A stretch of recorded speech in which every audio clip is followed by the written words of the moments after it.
नाज़रीन हेडलाइन सां ॾिठियूं ब्रेकिंग न्यूज़ ऐं सां शेयर कयूं पिया। पीपी चेयरमैन ऐं पॾेही वज़ीर बिलावल भुट्टो ज़रदारी पारां दया मीर में शिर पसंद नथा गर्ल्स स्कूल साड़ण जी मज़म्मत कई वई आहे। गर्ल्स स्कूल खे बाहि ॾियणु क़ाइदे आज़म ऐं अलामा इक़बाल जे पाकिस्तान ते हमिलो आहे। पॾेही वज़ीर बिलावल भुट्टो ज़रदारी जो चवणु आहे गर्ल्स स्कूल खे बाहि ॾियण वारे वाक़े में मुलवज़ ॾोहारियुनि खे फौरी तौर गिरफ़्तार कयो वञे।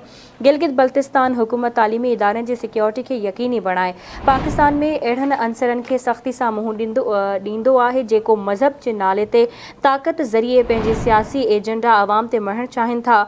इस्लाम में मर्दनि ऐं औरतुनि लाइ तालीम हासिल करण जी अहमियत वाज़ेह आहे। पीपी चेयरमैन बिलावल भुट्टो ज़रदारी ऐं पॾेही वज़ीर जो वधीक चवणो त इस्लाम मुआशरे में मर्द ऐं औरतुनि विच में बराबरी ऐं अदल क़ाइमु करण जो नालो आहे। पीपल्स पार्टी औरतुनि जे तालीम तरक़ी ऐं ख़ुदि मुख़्तियारी जे मामले ते कंहिं बि मफ़ाहमत जो शिकार न थींदी।